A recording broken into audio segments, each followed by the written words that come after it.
Hello प्यारे बच्चों, कैसे हैं आप सभी। मैं हूं बिया सर, आप सभी का स्वागत है हमारे आज के लेक्चर में। हमारा आज का लेक्चर क्लास 11th और आज हम आ चुके हैं टॉपिक नंबर 4.4 बेस पर थ्योरी। VSEPR थ्योरी, बेस पर थ्योरी। ये बेस पर थ्योरी आपको जो मॉलिक्यूल्स होते हैं उनका शेप बताता है।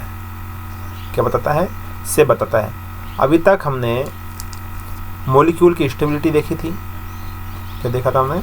मॉलिक्यूल की स्टेबिलिटी देखी थी। मॉलिक्यूल देखो, हमारे पास में था एटम। एटम की हमने क्या देखी थी? स्टेबिलिटी।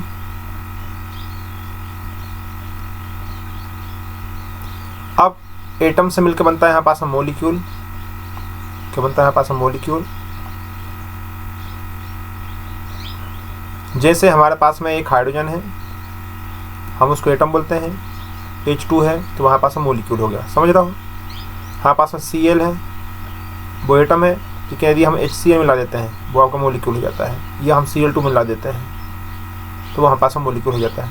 हमारे पास में F है, वो है एटम, लेकिन हम HF बना देते हैं, मॉलिक्यूल हो जाएगा। F2 बना देंगे, मॉलिक्यूल हो जाएगा। मतलब क्या हुआ है, जब मोर देन 1 एटम कंबाइन होते हैं तो बनने वाला जो कंपाउंड होता है वो हमारे पास मॉलिक्यूल कहलाता है। अब मॉलिक्यूल की स्टेबिलिटी, अब स्टेबिलिटी बनाने के लिए कोई भी एटम बॉन्ड बनाता है। कल अपन ने देखा क्या बनाता है, यहाँ पास में बॉन्ड बनाता है। अब बॉन्ड में हमने दो प्रकार के बॉन्ड देखे, आयोनिक और दूसरा कोवेलेंट बॉन्ड। आयोनिक बॉन्ड देखा और क्या देखा हमने? कोवेलेंट बॉन्ड देखा। अब आयोनिक बॉन्ड में आयन्स होते हैं, एक पॉजिटिव आयन होता है और एक नेगेटिव आयन होता है, दोनों के बीच में अट्रैक्शन होता है और बॉन्ड बनता है। कोवेलेंट बॉन्ड में शेयरिंग होती है इलेक्ट्रॉन की, एक इलेक्ट्रॉन ये, एक इलेक्ट्रॉन इस प्रकार से यहाँ पास शेयरिंग होती है, शेयरिंग ऑफ इलेक्ट्रॉन हमने देखे यहाँ पर। अब हम यहाँ पर देख रहे हैं ये जो मॉलिक्यूल बने हुए हैं, देखो बॉन्ड बना, बॉन्ड बनने से यहाँ पास मॉलिक्यूल बनता है। बॉन्ड नहीं बनेगा मॉलिक्यूल कैसे बनेगा? बॉन्ड बनने से यहाँ पास मॉलिक्यूल बना। अब मॉलिक्यूल का शेप देखना है। क्या देखना है यहाँ पास है? मॉलिक्यूल का शेप देखना है। तो जो शेप है वो हम कहाँ समझ पाएंगे? वो हम समझ पाएंगे बेस पर थ्योरी से। किससे समझ पाएंगे हम समझ पाएंगे उसको बेस पर थ्योरी से। तो अब हम स्टार्ट कर रहे हैं यहाँ पर बेस पर थ्योरी। मॉलिक्यूल के शेप को यहाँ से समझने में आपको काफ़ी आसानी मिलेगी। तो हेडिंग डालिए आप, बेस पर थ्योरी, VSEPR,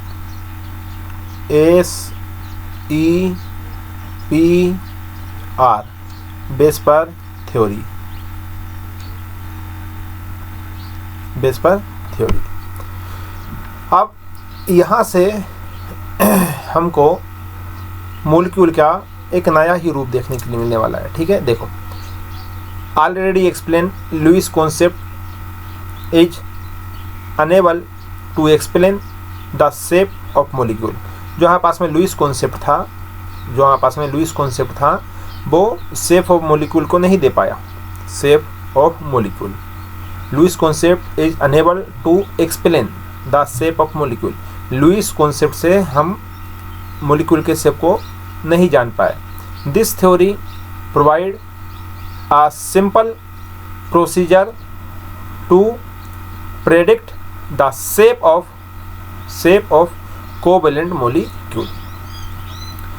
हमारे पास में ये जो बेस पर थ्योरी है ये सिंपली वे में हमको मॉलिक्यूल का शेप बताएगी। क्या बताएगी? मॉलिक्यूल का शेप हमको ये बताएगी। अब हमको मॉलिक्यूल का यहाँ पर शेप देखना है, लेकिन अब बात ये तो पता चलेगी कितने टाइप के मॉलिक्यूल होते हैं, हमारे पास में कितने टाइप के मॉलिक्यूल होते हैं। तो ये हमारे पास में बनी हुई है एक लिस्ट मॉलिक्यूल की, ये बनी है हमारे पास में लिस्ट बनी है टाइप ऑफ मॉलिक्यूल। ये है हमारे पास में टाइप ऑफ मॉलिक्यूल। अब यहाँ से देखो आप, ये जैसे अब मॉलिक्यूल भी डिफरेंट टाइप के होते हैं। कैसे होते हैं? ये हमारे पास में मॉलिक्यूल है। अब मॉलिक्यूल कैसे बनता है? Atom plus atom. जब एटम मिलता है आपस में तो यहाँ पास में मॉलिक्यूल बनता है। मोर देन 1 एटम हो सकते हैं, सेम टाइप के हो सकते हैं, डिफरेंट टाइप के हो सकते हैं। तो उनके मिलने से हमारे पास में क्या बनता है एक मॉलिक्यूल बनता है। अब मॉलिक्यूल में पहला होता है ए बी टाइप का मॉलिक्यूल, ए बी टाइप का मॉलिक्यूल। अब ए बी टाइप में हमारे पास में कौन कौन सा हो सकता है? ए बी में हमारे पास में हो सकता है एक एच हुआ, एक एफ हुआ, एक एच हुआ, एक सी एल हुआ, एक एच हुआ, एक आई हुआ। तो ये हमारे पास में हुआ ए बी टाइप का मॉलिक्यूल। एक एच हुआ, एक बी आर हुआ, कुछ भी हो सकता है।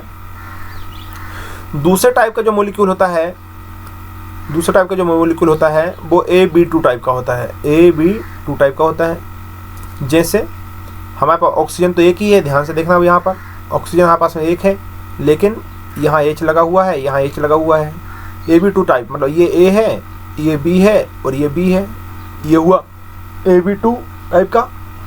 यहाँ पर क्या था? यहाँ पर ये ए था और ये यहाँ पास में बी था, ये ए बी टाइप का मॉलिक्यूल था। यहाँ पास में ए बी टू टाइप का मॉलिक्यूल है, H2O, H2S हुआ तो ये हुआ H, ये हुआ S, ये और ये हुआ H, तो ये हुआ हमारे पास में H2S। CO2 हुआ, ये हुआ C, डबल बॉन्ड O इस साइड हो जाएगा, डबल बॉन्ड O इस साइड हो जाएगा, ये हुआ हमारे पास में AB2 टाइप का मॉलिक्यूल। तो ये मॉलिक्यूल का टाइप है। तीसरा टाइप कौन सा हो जाएगा हमारे पास में? तीसरा टाइप है हमारे पास में AB3 टाइप का मॉलिक्यूल। तीसरा यहाँ पास में AB3 टाइप का मॉलिक्यूल। अब AB3 में ये हुआ हमारे पास में एक, ये यहाँ H, ये वाला भी H और ये भी वाला भी H। तो AB3 ये A है, ये B है, ये B है और ये भी क्या है यहाँ पास में B है। तो ये कहलाता है यहाँ पास में AB3 टाइप का। यहाँ NF3 हो जाएगा, ये हुआ यहाँ पास में N और ये हो जाएगा यहाँ पास में F, ये हो जाएगा यहाँ पास में F और ये हो जाएगा यहाँ पास में F। तो ये हो जाएगा NB3 टाइप का। भाई ये तो हुआ आपका A हो गया, ये आपका B हो गया, ये आपका दूसरा B हो गया, ये आपका तीसरा वाला B। तो AB3 टाइप का मॉलिक्यूल हो गया आपका। उस प्रकार से BF3 ये B है, ये A हो गया, एक ये और एक ये, मतलब ये F हो गया, ये F हो गया, ये BF3। तो ये कहलाएगा यहाँ पास में AB3 टाइप का मॉलिक्यूल। ऐसे मॉलिक्यूल भी बना करते हैं। अब आया AB4 टाइप का मॉलिक्यूल। एक और मॉलिक्यूल होता है यहाँ पास में, बना सकता है AB4। मतलब क्या हुआ? AB4 टाइप का मॉलिक्यूल का मतलब क्या हुआ कि कोई हमारे पास में एटम A है, उससे 4 B लगे हो, 1 2 3 4। यहाँ भी B है, यहाँ भी B टाइप का लगा हुआ है, यहाँ भी B टाइप का लगा हुआ, मतलब यहाँ सेम टाइप के लगे हुए होते हैं। जैसे एग्जाम्पल CH4 हुआ तो ये तो हुआ A। अब इससे यहाँ पास में 4 हाइड्रोजन लगे हुए हैं, 1 2 3 4। तो ये हुआ हमारे पास में AB4 टाइप का मॉलिक्यूल। अब ऐसे हो सकते हैं कि आपके सेम ना हो के हमारे पास डिफरेंट हो सकते हैं। जैसे भाई AB4 होना चाहिए हमारे पास में यहाँ है C, ये हाइड्रोजन लग गया, हो सकता है यहाँ Cl हो जाए, हो सकता है यहाँ Cl हो जाए और यहाँ भी क्या हो जाए? Cl हो जाए। तो CHCl3, CHCl4 ये कार्बन है, 4 Cl है, एक Cl ये हुआ, एक Cl ये हुआ, एक Cl ये हुआ, एक Cl ये हुआ। ये हुआ हमारे पास में 4 टाइप के CCl4। क्लियर है? बात समझ में आ रही है? इस प्रकार से हमारे पास में ये हुए मॉलिक्यूल के शेप, ये हुआ मॉलिक्यूल। लेकिन अब बात करते हैं इनके शेप की, तो ध्यान से देखो प्यारे बच्चों। AB टाइप का जो शेप होता है वो हमारे पास में होता है लीनियर शेप। कैसे होता है हमारे पास में? Linear shape. अब ये लीनियर का मतलब क्या हुआ? यहाँ मैं इसको थोड़ा छोटा करूँगा ताकि अपन यहाँ इसको समझ सकें। ये देखो, अब लीनियर का मतलब हुआ क्या, यहीं अपन चलते हैं इसी में। अच्छा, अलग से चलते हैं, कोई बात नहीं। सबसे पहले तो हम बनाते हैं AB type molecule, AB type का मॉलिक्यूल। यहाँ A लिखा, बॉन्ड बनाया, ये B लिखा, ये A लिखा, बॉन्ड बनाया, ये B लिखा। अब ये लीनियर होता है। ये क्या है? लीनियर है, 180 पे है। देखो जरा, हम जब मैथ साहब ने पढ़ा होगा तो मैथ साहब पढ़ा होगा, ये एक ही रेखा में है, सीध में 1 डिग्री 180 पे है। ये देखो एक यहाँ पर ए है, यहाँ पर हमारे पास में एक बी है, इनके बीच का एंगल 180 है। जब बीच का एंगल 180 होता है तो हम बोलते हैं वो लीनियर है। उसका शेप कैसा है यहाँ पास में? लीनियर शेप कहलाता है। 180 जो भी 180 पे होगा उसका शेप कैसा होगा यहाँ पास में? लीनियर होगा। जो भी 180 पे होगा उसका शेप कैसा होगा यहाँ पास में? लीनियर होगा। अब ऐसे सिंगल बॉन्ड वाले कौन कौन से हैं वो बना लो। जैसे HF लिखा तो यहाँ आप H लिख लो, यहाँ पे F लिख लो। देखो बॉन्ड कैसा है? 180 वाला है, कोई कहीं बेंड नहीं है, सीधा है, एक लाइन में है, इसलिए हमने इसको बोला लीनियर। क्या बोला हमने इसको? Linear shape. इनके बीच का एंगल जो होता है वो कितना होता है? वो होता है हमारे पास में 180। डाइपोल मोमेंट की यदि बात करें तो डाइपोल मोमेंट हमारे पास में कितना है? 1.79। अब डाइपोल मोमेंट क्या होता है? देखो डाइपोल मोमेंट तो यहाँ पर हम एक एरो से शो करते हैं, यहीं पर मैं आपको समझा देता हूँ। ये H है और ये F है। जो इलेक्ट्रॉन खींचता है, जो पावरफुल है, उसके साथ हम एरो लगा देते हैं। तो ये लगाया हमने एरो, और जिससे खींचते हैं उसको हम ऐसे, ये डाइपोल मोमेंट को शो करता है कि भाई उसका म्यू डाइपोल मोमेंट इतना है। क्लियर है? बात समझ में आ रही है? बात समझ में आई? फंडा समझ में आया? तो इस प्रकार से हमारे पास में ये लीनियर शेप को रखते हैं। ये सभी यहाँ H है, F ना लेके आप यहाँ Cl ले लो, HCl ले लो। ये भी हमारे पास में क्या हो जाएगा? ये भी हमारे पास में क्या हो जाएगा? लीनियर हो जाएगा। यहाँ H तो है ही यहाँ पास में, यहाँ आप Br ले लो, इनको ना लेके आप Br ले लो, HBr। ये भी 180 एंगल बनेगा।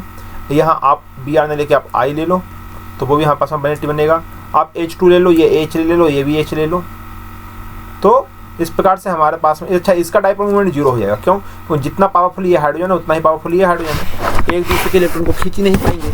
जब खींच नहीं पाएंगे डाइपोल मोमेंट हमारे पास क्या जाएगा? 0 हो जाएगा। जितना ज़्यादा इलेक्ट्रॉन को खींच पाएगा उतना ज़्यादा डाइपोल मोमेंट रहेगा। वो मैंने आपको एक लिस्ट बनवाई थी, याद है? मैंने आपको एक लिस्ट बनवाई थी। वो लिस्ट क्या थी? वो लिस्ट ये थी प्यारे बच्चों कि मैंने आपसे कहा भी था कि ये ब्रह्मास्त्र है, आप इसको याद रखना, ये आपको बहुत काम आएगा।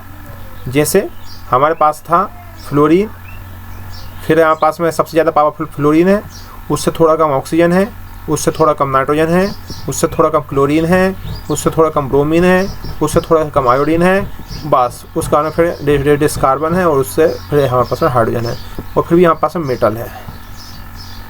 हमारे पास में क्या हो गए? मेटल हो गए। तो इस प्रकार से ये जो लिस्ट है ये आपको याद रखनी है। अब यहाँ पर सबसे पावरफुल क्या है? हाइड्रोजन है, सॉरी फ्लोरीन है। तो जब HF फ्लोरीन ने किसके साथ बॉन्ड बनाया? H के साथ बनाया। फ्लोरीन ने किसके साथ बॉन्ड बनाया? नहीं सॉरी, H ने किसके साथ बॉन्ड बनाया? यहाँ देखो Cl के साथ बनाया। तो यहाँ पर HF ऐसा लिखें, उल्टा लिख दिया यार हमने, इसको सुधार के लिखते हैं। यहाँ पर हम HF लिखते हैं, ये हुआ H, ये हुआ आपस में F, ये हुआ आपस में H, ये हुआ आपस में Cl, ये हुआ H, और क्या है यहाँ पास में? ये है आपस में Br, ये हुआ H, ये हुआ I, ये हुआ H, और दूसरा वाला भी यहाँ पर क्या है? H। अब ध्यान से देखना प्यारे बच्चों, मैं क्या समझा रहा हूँ। मैंने आपसे कहा कि ये देखो सबसे पावरफुल कौन है? फ्लोरीन है। तो पावरफुल कौन है आपका पास? इलेक्ट्रोनेगेटिव का ऑर्डर है, यहाँ पर सबसे ज़्यादा है, इधर वीक है, वीक होते चला गया, सबसे पावरफुल ये है। फ्लोरीन हाइड्रोजन के इलेक्ट्रॉन को ज़्यादा खींचेगा अपना साइड ज़्यादा। तो जो पावरफुल होता है उसके साथ हम एरो लगाते हैं, और जिसके इलेक्ट्रॉन खींचे उसके साथ हम ऐसा कट कर देते हैं। अब देखो सबसे ज़्यादा पावरफुल फ्लोरीन है, तो फ्लोरीन का डाइपोल मोमेंट दिया हुआ है, कितना दिया हुआ है? फ्लोरीन का जो डाइपोल मोमेंट है याद करने की आवश्यकता नहीं, बस याद रख लो 1.79। तो इसका कितना दिया? सब 1.78, कितना है? 1.7। अब फ्लोरीन यहाँ है, देखो क्लोरीन यहाँ है, तो फ्लोरीन से कम ताकतवर हुआ क्लोरीन। अब फ्लोरीन और क्लोरीन के बीच में आपका लगा, हमने कंपैरिजन किया तो क्लोरीन कम ताकतवर है। तो यहाँ से अभी भी, लेकिन हाइड्रोजन से तो ज़्यादा ताकतवर है ना, हाइड्रोजन तो यहाँ पर है, हाइड्रोजन से ज़्यादा ताकतवर है, तो अभी भी क्लोरीन इलेक्ट्रॉन को खींचेगा। और यहाँ हमने कट लगा दिया, किसका खींचा? हाइड्रोजन का खींचा।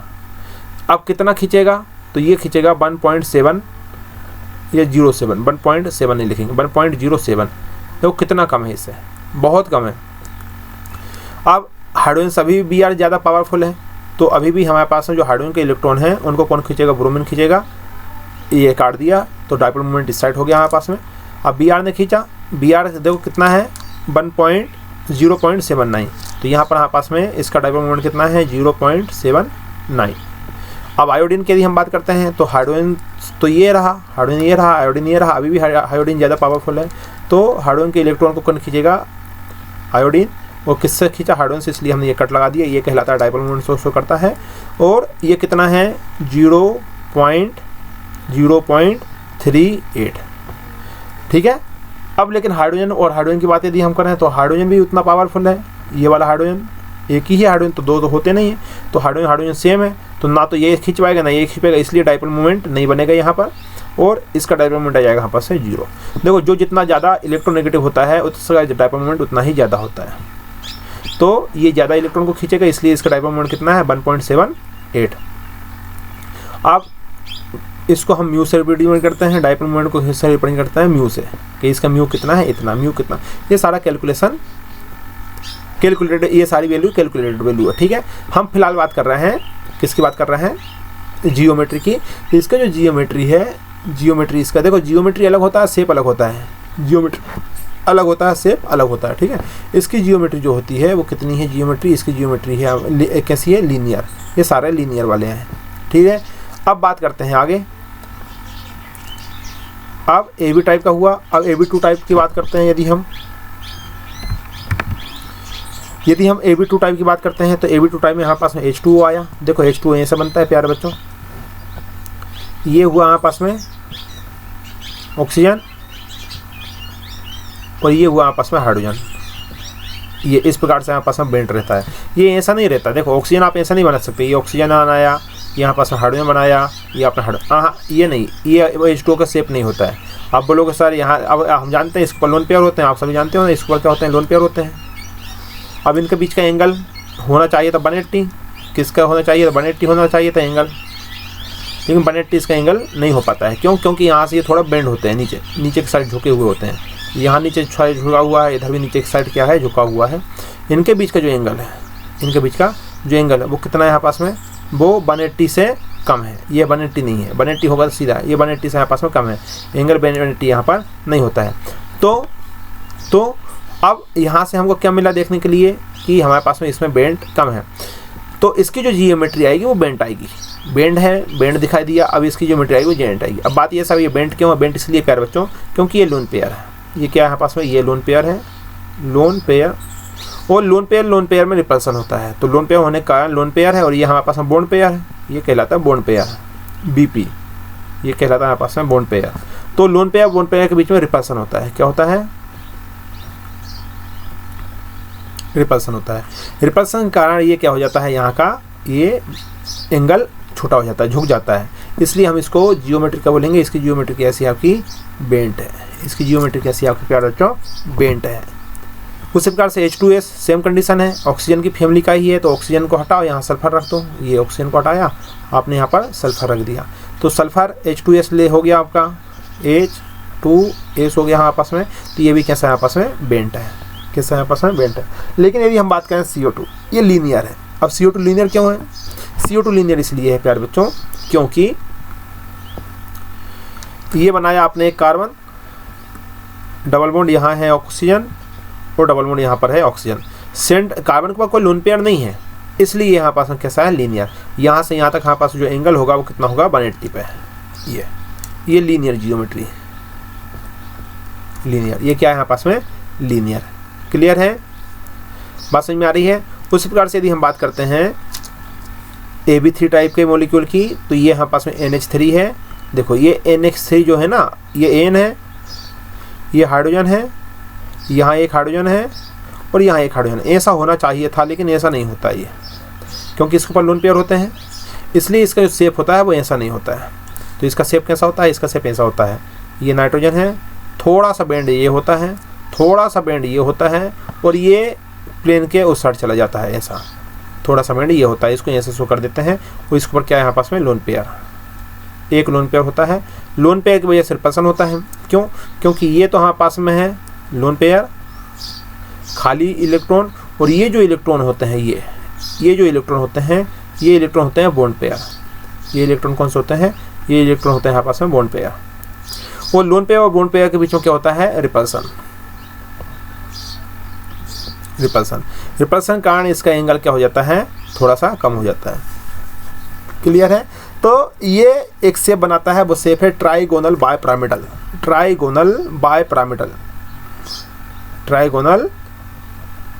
बाय नहीं सॉरी ट्राइगोनल पिरामिडल।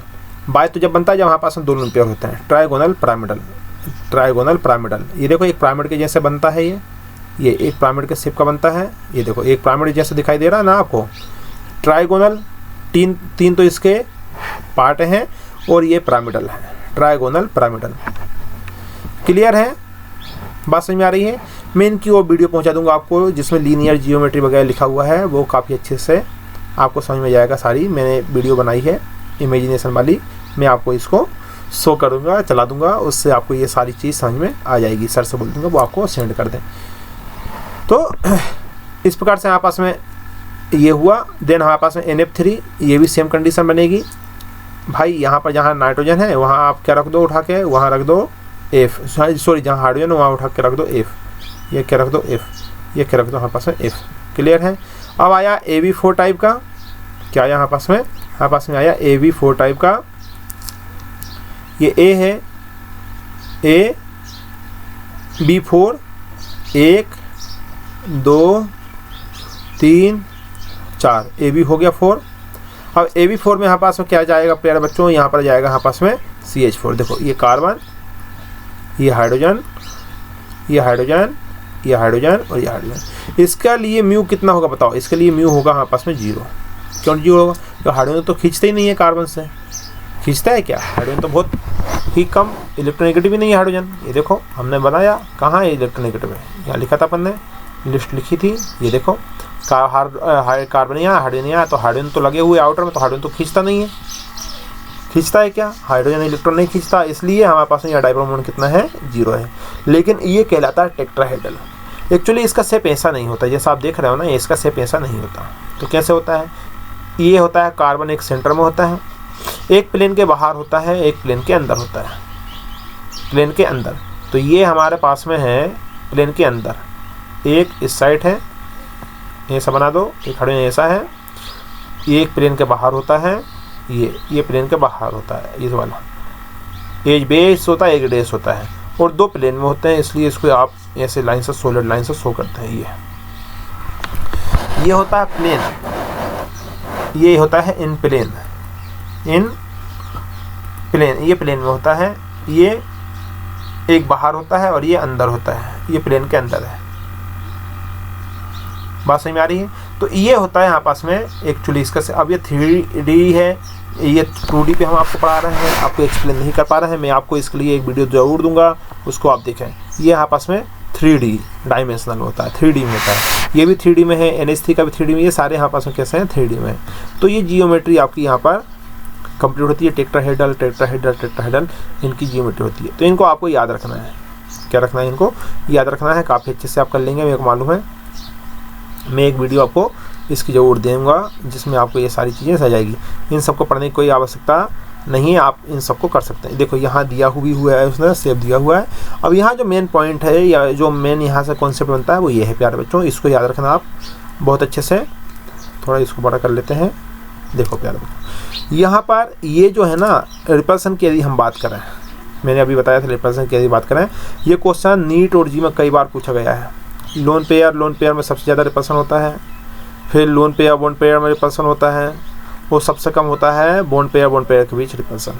ये याद रखना। रिपल्सन की हम यहाँ पर बात कर रहे हैं,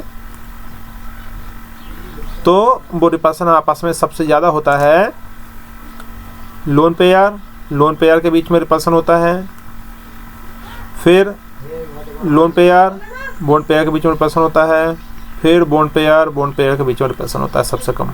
तो ये रिपल्सन सबसे ज़्यादा होता है, ये रिपल्सन सबसे ज़्यादा होता है। लोन पेयर के बीच में रिपल्सन सबसे ज़्यादा, फिर रिपल्सन थोड़ा कम, और रिपल्सन होता है सबसे कम। समझ में आया? वेरी IMP, वेरी IMP, बहुत IMP है ये। अब यहाँ उसने सेव दिया हुआ है, 3D वाला समझाने की कोशिश की है, हालांकि भले समझ में ना आए, लेकिन बेचारे ने समझाने की कोशिश यहाँ से की है। ये देखो, ये है लीनियर शेप, एंगल दिया हुआ है, ये है आपस में लीनियर शेप कहलाता है। ये है आपस में लीनियर शेप 180 पे है। ये आपस में है कौन सा शेप? ट्राइगोनल, ये यहाँ पास में है, ये है कार्बन का। देखो 2 प्लेन के अंदर है, 2 प्लेन के बाहर है। ये है इन प्लेन में, ये प्लेन में है, CH4 का एग्जाम्पल ले लो, एक प्लेन के अंदर है, एक प्लेन के बाहर है। ये 4D 3D है ना, इसलिए आपको समझ नहीं आ रहा है।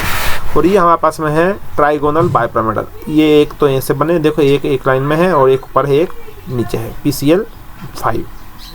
तो इस प्रकार से इनके बीच का एंगल 180, इनके बीच का एंगल 120, 109.5, 90 और 20। मैं आपको बताऊंगा शेप, उसमें आपको ये समझ में जाएगा। ठीक है, मैं आपको एक वीडियो दूंगा, उसमें ये सारी चीज़ आपको समझ में जाएगी।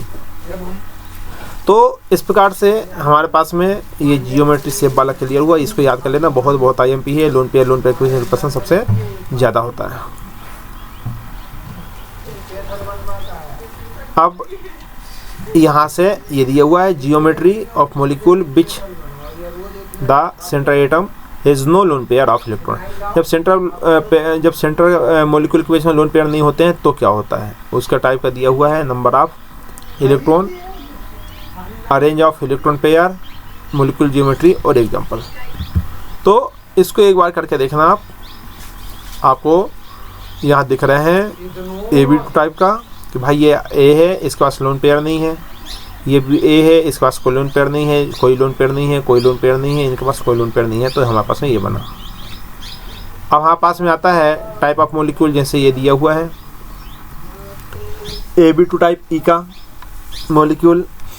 ये क्या है, shape geometry of some simple molecule ion with central ion having 1 और more lone pair of electron. ठीक है, इसको एक बार करके देख लेना आप, नहीं तो मैं आपको कल एक वीडियो के माध्यम से इसको समझाऊंगा, एक्सप्लेन करूंगा, ये आपको समझ में आ जाएगा। Shape of molecule containing bond pair and lone pair. ये देखो सीसा शेप होता है, ये शेप, ये एक बार देखना, मैं इसकी वीडियो जरूर आपको दूंगा, मैं आपको कल और इसको एक्सप्लेन करूंगा। ये यहाँ पास में है बैलेंस बॉन्ड थ्योरी, VBT आया यहाँ से, यहाँ तक हमारे पास में ये कंप्लीट हो जाएगा। फिर VBT क्या होता है इसको हम आपको एक्सप्लेन करेंगे। अभी आज हम शेप पे ही लेक्चर कंप्लीट करेंगे। ये शेप एक बार आप देख लेना, आपको समझ में जाएगा कि ये है क्या, T शेप क्या है, कैसा है। उसके बाद में यहाँ पास में सीसा शेप होता है, ये बेंट शेप होता है, ये ट्राइगोनल पिरामिडल होता है, ये बेंट है हमारे पास में। यहाँ पास में ये स्क्वायर प्लेनर होता है, ये स्क्वायर पिरामिड होता है, ये T शेप होता है, सीसा शेप होता है, बेंट होता है, ट्राइगोनल पिरामिडल होता है, बेंट ये एक बार आप इसको देख लेना, आपको समझ में जाएगा। आई होप कि आपको क्लास समझ में आ रही होगी, क्या है बात समझ में आ रही है, कैसे करना है, ये सारी बातें यहाँ पर हमारे पास में आ जाती है खुल के। तो आज का लेक्चर यहीं पर कंप्लीट करते हैं और मिलते हैं आपसे आने वाले लेक्चर में। जब तक पढ़ाई करते रहिए, wish you all the best. Thank you.